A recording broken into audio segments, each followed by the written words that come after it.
कहते हैं स्वामी जी अच्छे एक मोटिवेटर के रूप में भी हैं कि अगर आपने उनकी किताब, उनके स्कन, उनके संदेशों को पढ़ा, तो आपकी निराशा तो दूर होना निश्चित ही तय है।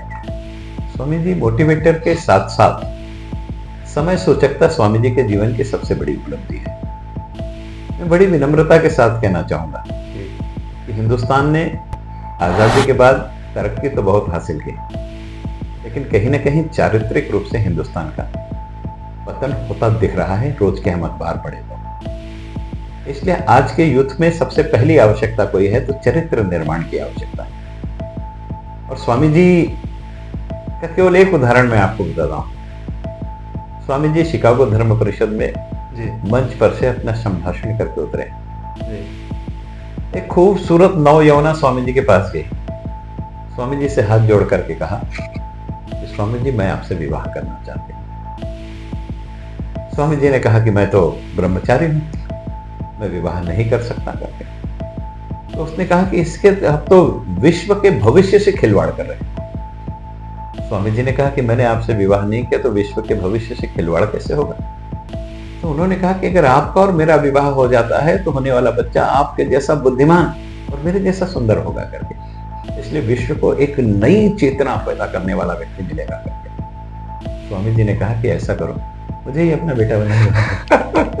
मतलब देख, कल्पना कीजिए, किस मतलब से कि किसी को निराश नहीं करना था, अपनी बात को प्रतिपादित कर देना और विषय को सहजता के साथ ले जाना। स्वामी जी शिप में सफर कर रहे थे, दो अंग्रेज आपस में बैठ के चर्चा कर रहे थे। ये आदमी विश्व धर्म सम्मेलन में भाग लेने जा रहा है, इसको तो कपड़े पहनने का शौर नहीं है, 3 चिंधियों में लपटा हुआ है, ये क्या विश्व धर्म सम्मेलन में भाग लेगा, इतने छोटे उम्र का व्यक्ति इतने बड़े बड़े लोगों से कैसे बात करेगा। स्वामी जी ने सहजता से वो सारी बात सुनी और सुनने के बाद उनको बड़े सहजता से उत्तर दिया, I am coming in the country where man is made by tailor, but I am coming from the country where man is made by his own character. मैं उस देश में प्रवेश कर रहा हूं जिस देश में व्यक्ति का निर्माण एक टेलर, एक दर्जी, एक शिल्पी और एक फैशन डिजाइनर करता है। लेकिन मैं उस देश से प्रवेश कर रहा हूं जब व्यक्ति का निर्माण उसका चरित्र करता है। चरित्र निर्माण से व्यक्ति निर्माण और व्यक्ति निर्माण से राष्ट्र निर्माण की परिपाटी मेरे देश की रही है, ऐसा स्वामी जी ने प्रतिपादित किया। यह जो सारी चीजें हैं, आपका चरित्र जिंदा है तो आप सब कुछ कर सकते हो। हिमालय की चोटी से नीचे गिरा हुआ आदमी खड़ा हो सकता है, लेकिन अपनी नजरों से गिरा हुआ आदमी कभी खड़ा नहीं हो सकता। स्वामी जी के इस जीवन के विचारधारों की समष्टि है। कभी भी जीवन में ऐसा कार्य मत करो कि आपकी आत्मा आपको धिक्कारे कि आपने गलती की है करके। चरित्र के साथ साथ शिक्षण, शिक्षण के साथ साथ राष्ट्र प्रथम के साथ साथ समाज का वह तबका जिसके पास तक उन्नति नहीं पहुंची, उनका उत्थान। स्वामी जी कन्याकुमारी की शिला पर बैठे और शिला पर बैठने के बाद उन्होंने जब भारत माता के दर्शन किए और अथाह सागर के बीच में अपनी बाह को फैला करके भारत माता को आलिंगन करने की चेष्टा करी तो स्वामी जी की आंखों से अश्रु बहने लगे। अश्रु बहने का कारण क्या था? कश्मीर से कन्याकुमारी तक भारत की जो गरीबी देखी, भारत में जाति के नाम पर बटा हुआ जो समाज देखा, भारत की दरिद्रता देखी, और ऐसे भी लोग देखे जो पैसों की खातिर अंग्रेजों के साथ में मिलकर के देश की स्वतंत्रता से समझौता कर रहे थे। तो उससे व्याकुल होकर के स्वामी जी की आंखों से आंसू बहने लगे। और क्या कहा स्वामी जी ने वहां से? केवल 2 बातें कही स्वामी जी ने कि आने वाले 10 वर्षों के लिए आप मंदिरों में जाना बंद कर दीजिए। मातृ देवो भव पितृ देवो भव यह तो हमारे जीवन का भाग है, लेकिन अब हमारे जीवन का लक्ष्य होना चाहिए कि दरिद्र देवो भव, दीन देवो भव, दुखी देवो भव। जब तक मेरा देश दरिद्र रहेगा तब तक वह विश्व के समकक्ष आकर के खड़ा नहीं हो सकता। इसलिए दरिद्रता की सेवा, दरिद्र को नारायण के रूप में पूजन करके दरिद्रता को समाप्त करने की दिशा में हमें आगे बढ़ना चाहिए। दीनहीन की सेवा को ही जन सेवा का, नर में नारायण खोजने की बात करें, जीव में शिव खोजने की बात करें। यह समाज की समष्टि का विचार करने की दृष्टि से स्वामी जी ने प्रतिपादित किया हुआ विषय है। कन्याकुमारी का जिक्र हुआ तो हमारे जो है एसएसपी प्रधानमंत्री नरेंद्र मोदी जी भी स्वामी जी में उसी तरह से आस्था रखते हैं। और अक्सर ये देखा जाता है जब भी हम ये तो नहीं कहेंगे कि निराशा के क्षण या कहना गलत होगा, लेकिन एक अटूट विश्वास है हमारे प्रधानमंत्री जी का, और इसलिए अक्सर वो जो है कन्याकुमारी जाते हैं और स्वामी जी के कह सकते हैं उस भाव, मतलब वहाँ के वातावरण को महसूस करते हैं जाके। और पिछले दिनों भी जो है चुनाव के नतीजे आने वाले थे और उसी समय जाके एक लंबा समय वहाँ उन्होंने व्यतीत किया। तो जो स्वामी जी में जो है एक आस्था है, वो कह सकते हैं कि नीचे से लेकर के ऊपर सभी के मन में है। और थोड़ा सा पॉलिटिकल होगा कहना, लेकिन पिछले 2014 के बाद से स्वामी जी के विचारों को लेकर के सरकार ने बहुत तेजी से जो है काम किया है, और लोगों को उनके महत्व को यहाँ फिर कहूँगा कि स्वामी जी अपने आप में बहुत बड़े हैं और उनका महत्व कभी कम नहीं हुआ, लेकिन पिछले 14 के बाद से उनके कह सकते हैं विचारों को ज़्यादा आत्मसात किया गया सरकार के स्तर पे, और ज़्यादा लोगों तक जो है पहुंचाया गया है, शायद सरकारी तंत्र के माध्यम से जो भी कार्यक्रम हो सकते थे या इस तरह के उन चीज़ों को वरीयता दी गई है।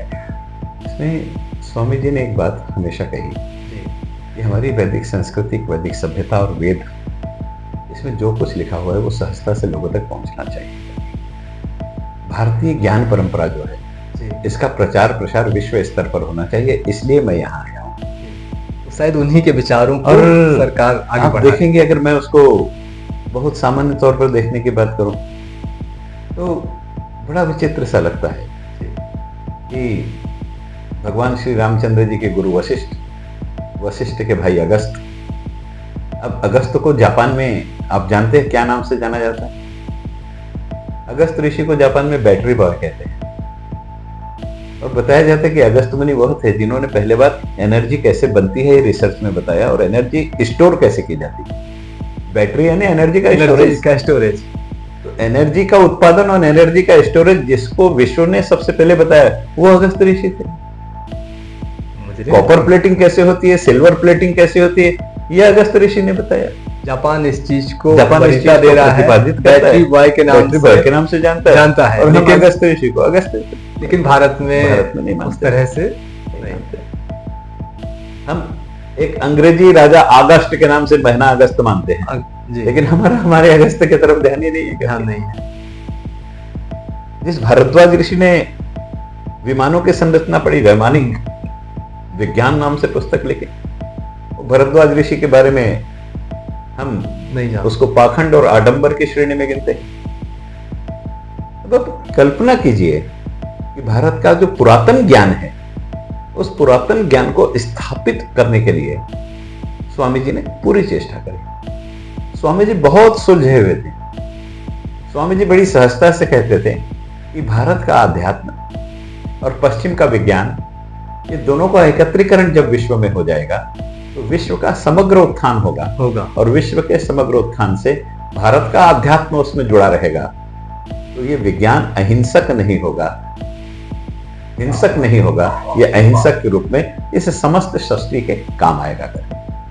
अर्थात विज्ञान की उपादेयता को वो कभी कम नहीं कहते थे। उन्होंने बड़ी सुंदर बात कही कि मैं पाश्चात्य देशों में जेल के अंदर गया और वहां के कैदियों से मिला, और मेरा आश्चर्य का ठिकाना ही नहीं रहा कि यहाँ के जेल इतने सुंदर है। मेरे यहाँ तो सड़क के किनारे फुटपाथ पर आदमी जीवन गुजार देता है, उसको जेल जैसी भी जगह मिल जाए तो बहुत अच्छी बात है। स्वामी जी ने और विनम्रता से कहा कि मैं जब पहले बार शिकागो की सड़क पर उतरा और मैंने देखा कि यहाँ की बेटियां कंधे से कंधा मिला करके पुरुषों के साथ काम कर रही है, तो मेरे मन में विचार आया कि मेरे देश में कितना बड़ा अन्याय है। हमने तो घर की आधी से ज्यादा आबादी को बच्चों और चूल्हे तक सीमित करके रख दिया, और जब तक ये आधी आबादी देश की रास्ते पर पुरुषों के कंधे से कंधा मिला करके काम नहीं करेगी, तब तक मेरे राष्ट्र का उत्थान नहीं हो सकता है। तो इसलिए स्वामी जी कहीं भी दकियानुसी विचारों का नहीं, भारत को समझ दुनिया देखी उन्होंने, उस समय दुनिया देखी, और वो कहते थे कि किसी में अच्छाई है उसको आत्मसात कर लेना चाहिए, बुराई है परिष्कृत करके आत्मसात कर, छोड़ना नहीं, उसकी बुराइयां निकाल दो। और हमारे यहाँ भी हम देखते हैं तो सर्वे सुखिनः सन्तु सर्वे सन्तु निरामया सर्वे भद्राणि पश्यन्तु, इसकी बात करते हैं लोग। इस समाजवाद, साम्यवाद, ये शब्दों का जन्म हम आज की बात कहते हैं। हम सर्वमंगल मंगल्य शिवे सर्वार्थ, इसकी बात करते हैं, हम सबके मंगल की बात करते हैं। और मैं तो इतिहास का विद्यार्थी हूँ, मुझे बहुत बार आश्चर्य लगता है। लोग कहते हैं कि 1917 में रशिया की क्रांति हुई और उसके बाद समाजवाद बना। अब मेरे समझ में नहीं आता, कोऑपरेटिव मूवमेंट की शुरुआत 1917 के बाद हुई। जमशेद भाई टाटा ने 1890 में नागपुर में एम्प्रेस मिल खोली लोगों के, और 1990 में जब नागपुर में उन्होंने एम्प्रेस मिल खोली तो आप कल्पना कीजिए कि मेरे कर्मचारियों के बच्चों के पढ़ने के लिए स्कूल होना चाहिए, इसलिए टाटा पारस स्कूल खोली, आज भी चल रही। सारी व्यवस्थाएं उस समय ही की। मेरे कर्मचारियों के लिए रिक्रिएशन क्लब होना चाहिए, इसलिए रिक्रिएशन क्लब खोला, वो आज भी चल रहा है। बजट में भारत सरकार ने भी बजट में पैसे रखे हैं कि जो महिलाएं काम करती हैं उनके बच्चों के लिए पाड़ना घर जहां वो काम करते हैं वहां होना चाहिए। टाटा ने अपने फैक्ट्री में बच्चों के लिए उस जमाने में 1890 में पाड़ना घर खोला। टाटा ने अपने कर्मचारियों की कोऑपरेटिव सोसाइटी बना करके उसमें उनको पैसा संचित करना सिखाया। अगर 1890 में मेरे हिंदुस्तान में जमशेद जी टाटा ने नागपुर में ये सब किया है, तो ये कहना कि साम्यवाद का उदय 1817 के बाद कोऑपरेटिव मूवमेंट की शुरुआत, तो ये हास्यास्पद है। हम हमारी बातों को ही लोगों के बीच लड़ाई तो यही है कि हमारा जो वास्तविक इतिहास था वो तो लोगों के सामने आया ही नहीं है। हमें जो है इतिहास थोपा गया ना। तो जो आज वर्तमान समय में सरकार के द्वारा जो प्रयत्न किए जा रहे हैं कि भाई हम अपने इतिहास को तो जाने कम से कम, बिल्कुल सच्चाई है। तो वो और बहुत अच्छी बात है कि भारत सरकार ने जो अभी नई शिक्षा नीति बनाई, नई शिक्षा नीति में वही कोशिश है, इसमें भारतीय पुरातत्व ज्ञान वही कोशिश वही है। इंजीनियरिंग में भी सब्जेक्ट के रूप में आ रहा है। हाँ, कि भाई हम अपने इतिहास को तो जाने, हम थोपे हुए इतिहास को नहीं पढ़े। तो जो चीजें टाटा ने की या जो चीजें हमारे सनातन में पहले से उपस्थित थी, हम उन्हीं चीजों को नहीं जान पाए। हम तो वो इतिहास पढ़ने लगे, कह सकते हैं कि जो अंग्रेजों और मुस्लिमों का था, वो एक कालखंड सिर्फ हमें इतिहास के नाम पे पढ़ाया जा रहा था। दुर्भाग्य है ये। और वो दुर्भाग्यपूर्ण स्थिति थी, और वो सोची समझी साजिश के तहत थी। सचमुच में स्वामी जी की मंशा भी यही थी। स्वामी जी विश्व मंच पर जब गए तो उन्होंने अपने संभाषण में यही कहा कि धर्म तो सब अलग अलग है और उसके अनुयायी भी अलग अलग है, लेकिन सब धर्म का अंतिम लक्ष्य जो है वो मानव का उत्थान है, मानव की सेवा है। इसलिए जब सारे धर्मों का लक्ष्य ही एक है, फिर हम अलग अलग कहाँ हैं? एक ही हुए। और फिर मैं इससे ज्यादा श्रेष्ठ हूं इसकी आप संकल्पना कैसे करते हैं? जब लक्ष्य एक है तो सब एक समान है, कोई किसी से ऊंचा नहीं, कोई किसी से नीचा नहीं। तो स्वामी जी ने अपनी वैदिक परंपरा के बारे में बताया कि सारी नदियां अपना अस्तित्व समुद्र में विलीन कर देती है, जाते हैं। नदियों का लक्ष्य समुद्र तक पहुंचना है, वैसे सब धर्म का मानव तक पहुंचना है। इसलिए कोई भी श्रेष्ठ नहीं है। किसी का जाने का रास्ता लंबा हो सकता है, किसी का छोटा हो सकता है, किसी का कंकरीला हो सकता है, कोई पहाड़ों से जाएगी, कोई जंगलों से जाएगी, अंत एक ही है, अंत तो एक ही लक्ष्य एक ही है। इसलिए कोई भी धर्म ये नहीं कह सकता कि मैं श्रेष्ठ हूं कर। और स्वामी जी ने उसके बाद अपने वैदिक धर्म की बात जब रखी तो लोगों ने कहा कि भाई आप क्रिश्चियनिटी के बीच में वेद को स्थापित करना चाहते हो करके। स्वामी जी ने कहा कि मैं किसी भी धर्म की निंदा नहीं कर रहा हूं, मैं तो बता रहा हूं अपने धर्म की विशेषता को आपके समक्ष प्रतिपादित कर रहा हूं करके। अब पत्रकारों ने वहां आलेख पर आलेख लिख दिया और उन्होंने यह लिखा कि भाई स्वामी जी ने क्रिश्चियनिटी को गाली दी करके। स्वामी जी भाव प्रधान व्यक्ति थे। स्वामी जी ने बड़ी सहजता के साथ कहा कि भाई गाली कौन दे रहा है, मेरे देश में आओ, मेरे देश की गरीब झोपड़पट्टियों में जाकर के देखो कि किस प्रकार से पैसे के नाम पर धर्मांतरण किया जा रहा है, कैसे मंदिर के समक्ष खड़े होकर के धर्मांतरण करने के लिए लोगों को भ्रमित किया जा रहा है, और किस प्रकार से सत्ता और पैसे की ताकत से धर्मांतरण हो रहा है। अगर मैं क्रिश्चियन धर्म को गाली देने बैठूं तो भारत के तीनों समुद्र कन्याकुमारी में आकर के मिलते हैं, अर्थात जितना चीखल वो बहा के लाते हैं सब वहीं आता है। वो पूरा चीखल भी अगर उठा करके फेंकू तो वो भी कम पड़ेगा अगर मैं गाली देने लगा। अब कल्पना कीजिए कि अपनी बात को कहने के लिए कितनी सहजता से उन्होंने अपनी बात को कह दिया, और कितना मार्मिक कितना तरीके मार्मिकता से कह दिया। स्वामी जी वहां लाइब्रेरी में पढ़ने के लिए जाते थे, तो पढ़ने के लिए जाते थे तो सुबह एक पुस्तक लेते थे, पढ़ते थे और शाम को वापस दे देते थे। जब 4 दिन 5 दिन तक ऐसे ही चला तो उनसे पूछा गया कि भाई आप ये पुस्तक देखने के लिए ले जाते हो या पढ़ने के लिए ले जाते हो? तो स्वामी जी ने कहा मैं पढ़ने के लिए ले जाता हूँ करके। संभव नहीं है बोले। उन्होंने कहा मैं तो पूरी पुस्तक पढ़ता हूँ, आप चाहे तो इसके लिए मुझसे प्रश्न कर लीजिए। पिछले 10 दिन में आपने जितनी पुस्तक मैंने पढ़ी है उसके बारे में किसी से भी प्रश्न कर लीजिए। लाइब्रेरियन को लगा कि भाई प्रश्न करना ही चाहिए, स्वाभाविक है। लाइब्रेरियन ने जब प्रश्न शुरू किया तो उसे लगा कि क्यों ना पहले दिन जो किताब पढ़ा था उसी से चालू करें। लाइब्रेरियन ने प्रश्न किया और स्वामी जी ने कहा कि इस प्रश्न के, इस पैराग्राफ के इस लाइन में ये लिखा हुआ है करके, आप जो पूछ रहे हैं करके। एक नहीं, ऐसे 30 प्रश्न किए और 30 के उत्तर स्वामी जी ने दे दिए। वो नतमस्तक हो गया।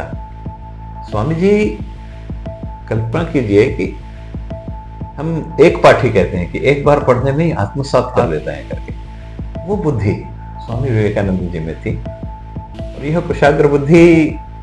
अब कल्पना कीजिए कि मैंने कहा कि आज की युवा पीढ़ी की प्रासंगिकता सबसे बड़ी चीज है कि हम वर्तमान समय में निराशा की दिशा में आगे बढ़ रहे हैं और मनुष्य के जीवन की सबसे बुरी कोई चीज है तो वो निराशा है, मन की निराशा। स्वामी जी ने इसीलिए कहा है कि किसी भी चीज को अगर हासिल करना है तो इसलिए 3 बातों का ध्यान रखो। सबसे पहली बात है कि आप अतीत को देखो, दूसरी बात है वर्तमान को समझो और उसके पश्चात भविष्य को संवारो। आप अतीत को देखोगे तो आप जिस परेशानी से जूझ रहे हो, इस परेशानी से कितने लोग अतीत में जूझे हैं, लड़ रहे हैं और उन्होंने इसमें से रास्ता कैसे निकाला है वो देख लोगे। जब जूझने का रास्ता आपको मिल जाएगा तो आप वर्तमान को समझो और आपने अपना वर्तमान समझ लिया और अतीत से मार्ग ढूंढ लिया तो भविष्य के दिशा में जाने के लिए आपका मार्ग अपने आप प्रशस्त हो जाएगा करके। स्वामी जी के जीवन का एक उदाहरण है। स्वामी जी शिकागो धर्म सम्मेलन में भाग लेने चले गए और लोक निधि से गए, लोगों ने चंदा जमा करके स्वामी जी को। वहां जाने के बाद जब शिकागो धर्म सम्मेलन में स्वामी जी पहुंचे तो वहां के ऑर्गेनाइजर ने कहा कि आप कौन सी संस्था से आए हो? उन्होंने कहा मैं हिंदुस्तान से आया हूं। तो उन्होंने कहा आपके पास अथॉरिटी लेटर है क्या इसे यहाँ हमारे यहाँ बोलने के लिए? स्वामी जी ने कहा कि नहीं, मेरे पास तो कोई अथॉरिटी लेटर नहीं है। तो उन्होंने कहा कि आपके पास अथॉरिटी लेटर नहीं है तो आप यहाँ पर इसमें भाग नहीं ले सकते। अब आप कल्पना कीजिए कि हम किसी परीक्षा को देने के लिए जा रहे हैं और हमारा आई कार्ड घूम जाए तो हम पसीने पसीने हो जाते हैं। बिल्कुल। अब हिंदुस्तान से शिकागो तक, और आज जैसी यात्रा नहीं है कि आज हवाई जहाज में बैठे और पहुंच गए, 27-28 घंटे में पहुंच गए। 2.25 महीने शिप में बैठ करके यात्रा हुई और वहां 2.25 महीने की यात्रा के बाद आपके पास अथॉरिटी लेटर नहीं है इसलिए आप इसमें भाग नहीं ले सकते हो। ये सुनने के बाद इससे बड़े डिप्रेशन में कोई आ सकता है? नहीं आए स्वामी जी डिप्रेशन में। और केवल इतनी बात नहीं थी, ऑर्गेनाइजर ने बता दिया यह जो कार्यक्रम है ये 2 महीने के लिए पोस्टपोन किया जा रहा है। अब जो आदमी चंदा जमा करके शिकागो गया है वो 2 महीने अमेरिका में रुकेगा कैसे? पैसे नहीं है तो। लेकिन स्वामी जी डिप्रेशन में नहीं आए। अदम्य विश्वास था कि मेरे गुरुदेव ने मेरा लक्ष्य निर्धारित किया है कि विश्व के सामने जाकर के मैं वैदिक धर्म को, वैदिक संस्कृति को, सनातन को स्थापित करूं और गुरुदेव का आदेश है इसलिए मैं इसको स्थापित करूंगा, सारी बाधाएं अपने आप दूर हो जाएगी करके। और उस अदम विश्वास के कारण स्वामी जी 2 महीने वहां रह गई, रास्ता भी निकल गया और स्वामी जी ने उसमें भाग भी लिया। अब अथॉरिटी लेटर कैसे मिला ये तो उससे भी विचित्र है। कैट सोनबर्ग नाम की एक महिला थी जिनके घर में स्वामी जी रहते थे और वो कैट सोनबर्ग के घर के पास में एक प्रोफेसर राइट थे जो हार्वर्ड यूनिवर्सिटी में फिलोसफी पढ़ाते थे। उनको पता चला कि हिंदुस्तान का एक सन्यासी यहाँ आया हुआ है, उससे बात करना चाहिए करके। तो सुबह की चाय पर चले गए। तो आप कल्पना कीजिए कि वहां समय की बड़ी कीमत है। बिल्कुल। और सुबह की चाय पीना है इतनी समझ करके वो वहां चले गए। और सुबह की चाय, दोपहर का भोजन, उसके बाद की हाई टी और रात का भोजन सब स्वामी जी के साथ उनका हो गया। मतलब इतना स्वामी जी ने उनको प्रभावित। अब वो प्रोफेसर राइट ने उनसे कहा है कि आप इतने बुद्धिमान हो तो विश्व धर्म सम्मेलन में भाग लेने क्यों नहीं जाते? तो स्वामी जी ने कहा कि आया तो उसी के लिए हूं, लेकिन अथॉरिटी लेटर नहीं।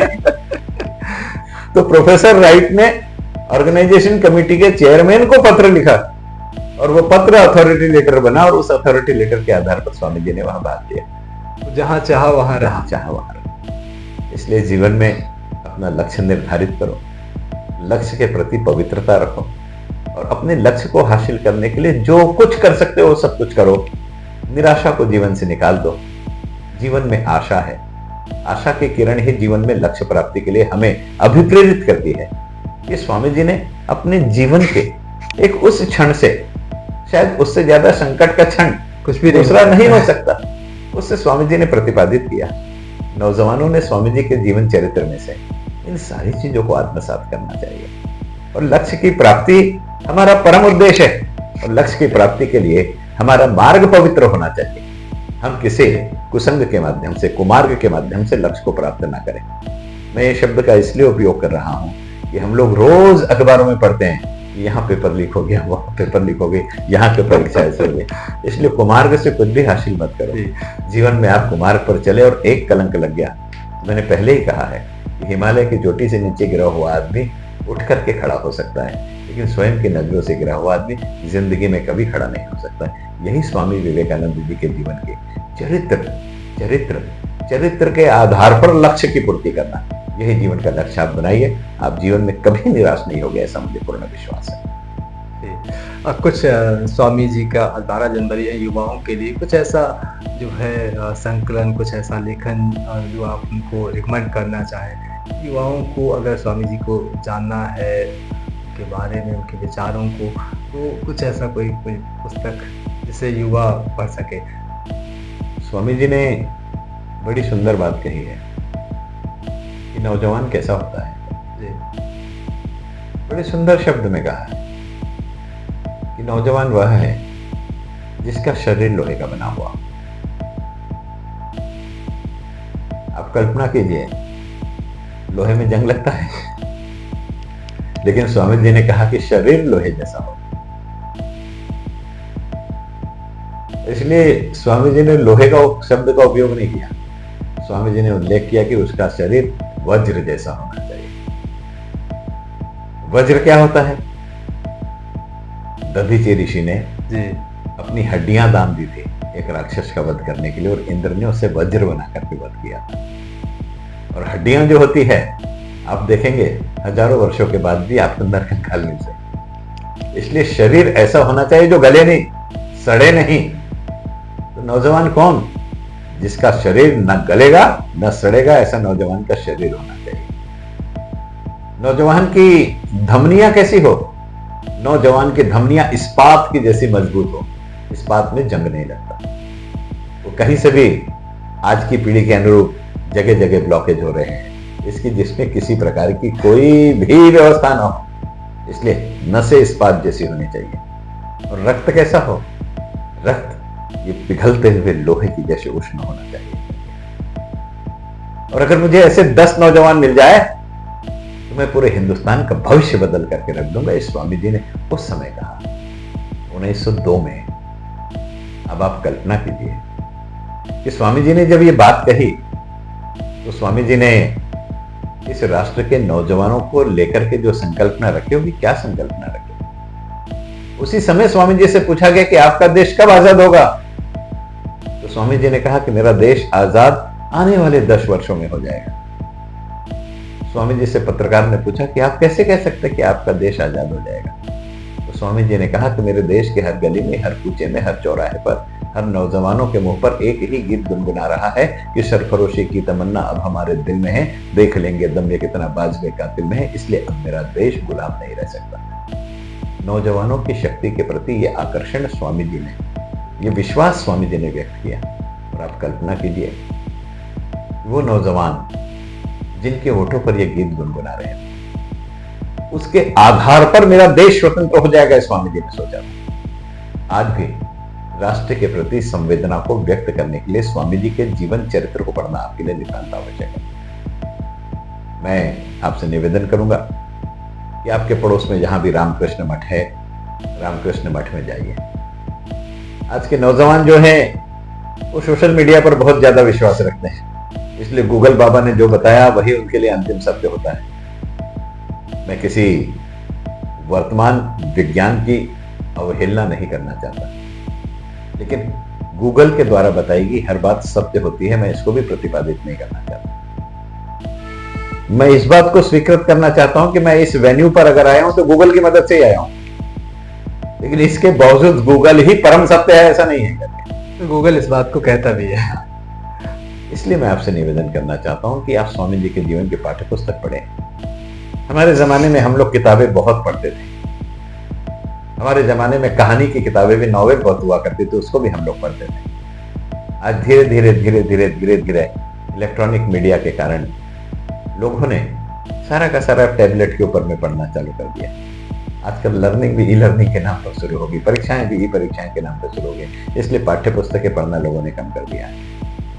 मैं अगर आपको कोई बड़ी किताब के बारे में कहूं तो आप वो पूरी पढ़ेंगे क्या, इसका मुझे विश्वास नहीं। इसलिए आप रामकृष्ण मठ की लाइब्रेरी में जाइए, वहां छोटी छोटी पॉकेट बुक्स हैं, अलग अलग विषयों को लेकर के स्वामी जी के अलग अलग व्याख्यान। नौजवानों के लिए स्वामी जी ने क्या कहा, महिलाओं के लिए स्वामी जी ने क्या कहा, देश के उद्योग के लिए स्वामी जी ने कहा था, स्वामी जी का ज्ञान योग क्या है, ये सारी चीजें अलग अलग छोटी छोटी पॉकेट बुक है, और एक पॉकेट बुक में 30 से 40 पन्नों से ज्यादा नहीं है, और इतना आप एक सिटिंग में पढ़ सकते हैं। आपसे निवेदन है कि अलग अलग विषयों की अलग अलग पुस्तकों को पढ़ें, और एक बार ना पढ़ें, एक पुस्तक को 3 से 4 बार पढ़ें, कारण वो स्वामी जी का उद्बोधन है। स्वामी जी के उद्बोधन में हर वाक्य के बाद एक अलग दिशा निकलती है। उनके प्रत्येक उद्बोधन मल्टी डायमेंशन है, हर चीज में से एक नई दिशा प्राप्त होती है। इसलिए हर पुस्तक को 3 से 4 बार पढ़िए, और जब आप ये सब पढ़ लेंगे उसके बाद स्वामी जी के समग्र जीवन पर लिखी हुई पुस्तक पढ़िए और उससे आत्मसात होने की कोशिश कीजिए। इस विश्व में एकमात्र ऐसा व्यक्तित्व स्वामी विवेकानंद हैं जिनके जीवन चरित्र को पढ़ करके आप अपने जीवन का निर्माण कर सकते हैं। केवल आपके जीवन का निर्माण नहीं, आप इस राष्ट्र निर्माण में सार्थकता से एक प्रहरी के रूप में खड़े हो सकते हैं, और अकेले नहीं खड़े हो सकते हैं, आप पूरी टीम साथ में लेकर के खड़े हो सकते हैं। मैं बड़ी विनम्रता से कहना चाहता हूं कि आज हम सुनते हैं कि पाकिस्तान में एक टेररिस्ट खुदा को प्यारा हो गया, अल्लाह का बंदा अल्लाह मियां के घर चले गया,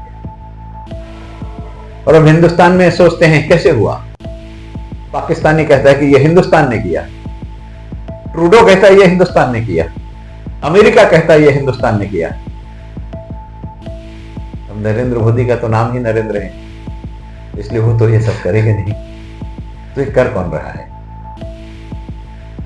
एक अजीत डोभाल नाम का व्यक्ति है जिसे भारत की सुरक्षा का दायित्व सौंपा गया है, और भारत की सुरक्षा का दायित्व सौंपते समय न केवल भारत में, अखिल विश्व में भारत विरोधी ताकतों को समाप्त करने की दृष्टि में काम कर रहे हैं। ये अजीत डोभाल कौन है? ये अजीत डोभाल विवेकानंद केंद्र के मुखिया के रूप में काम करते थे। अपनी सरकारी नौकरी समाप्त करने के बाद में स्वामी जी के जीवन चरित्र पर काम करने का काम किया। आप कल्पना कीजिए कि एक व्यक्ति के आने से देश की सुरक्षा संरक्षा संपूर्ण परावर्तित हो जाती है, कश्मीर का चित्र बदल जाता है। और एक व्यक्ति प्रेरणा किससे लेता है? तो स्वामी विवेकानंद जी के जीवन से प्रेरणा लेता है। तो एक व्यक्ति पूरी सरकारी नौकरी समाप्त होने के बाद भी विवेकानंद के विचारों के प्रचार प्रसार के लिए कार्य कर रहा है। इससे प्रतिपादित होता है कि भारत सर्वशक्तिशाली व्यक्ति अगर स्वामी जी के विचार के आधार पर जीवन अंगीकृत करके उस विचारों को प्रतिपादित करने की चेष्टा कर रहा है, तो उस विचार की ताकत कितनी बड़ी है, उस ताकत को आप प्राप्त कीजिए। Boast is the power of extra energy गलत है। अगर समाज में कहीं एक्स्ट्रा एनर्जी है तो केवल और केवल स्वामी जी के विचारों में। तो मैं विनम्रता से फिर से कहना चाहूंगा, आप बड़ी पुस्तक खरीद करके पढ़ने के चक्कर में शुरुआत में ना पढ़े। शुरुआत में आप छोटी छोटी पॉकेट बुक्स पढ़िए। जब आपकी रुचि जगेगी, तो जहां रुचि जगती है, जहां मन और मस्तिष्क दोनों लगता है, वही बातें और विचार आत्मसात होता है। इसलिए पहले उससे एकाग्र बनने की कोशिश कीजिए और उसके बाद एकाग्र चित्त स्वामी जी का संपूर्ण जीवन पढ़िए, यही निवेदन करता हूँ। छोटी किताबों से शुरुआत करके हम जो है बड़ों की तरफ बढ़ें। कहते हैं कि एक पेज डेली पढ़ें, धीरे धीरे शुरुआत करें, तो हमें शुरुआत करनी है। स्वामी जी के बारे में जितना हम पढ़ें जाने, वो एक अद्भुत रोमांच, सुनने में भी रोमांच आता है। उनके जो किस्से हैं, चाहे वो शिकागो के किस्से हों, चाहे उनके जीवन के किस्से हों, चाहे उनके भारत भ्रमण के किस्से हों, हर जगह स्वामी जी को हम एक नए रूप में पाते हैं। एक जो है उनके मन में भारत को लेकर के हमेशा बेचैनी दिखती है, भारत की करीबी को लेकर के, भारत के विकास को लेकर के, भारत के अध्यात्म को लेकर के, भारत के सनातन को लेकर के, जो एक जो कह सकते हैं वो जिज्ञासा, वो बेचैनी जो है, वो हमेशा चाहते थे कि भारत आगे बढ़े, विकसित हो, जो है भारत की गरीबी दूर हो। इन सारी चीज़ों को जैसे जैसे हम स्वामी जी को पढ़ते हैं, जैसे जैसे उनको जानते हैं, तो हम कहीं ना कहीं उन सारे दृष्टियों को, उन सारे विषयों को समझ पाते हैं, भारत को समझ पाते हैं, उनकी दृष्टि से फिर हम भारत को देख पाते हैं। आज आपने 12 जनवरी के दिन जो है स्वामी जी के ऊपर इतना अद्भुत जो है व्याख्यान प्रस्तुत किया, जानकारी प्रस्तुत की, उनके तमाम उन किस्सों को जो है हमारे दर्शकों के लिए जो है बताया। बहुत बहुत आपका धन्यवाद। और समय की सीमा है, अन्यथा ये परंपरा और चलती रहती, ये विषय और बढ़ता रहता, लेकिन फिर भी हम इसे यहाँ रोकेंगे। और आपका बहुत बहुत धन्यवाद।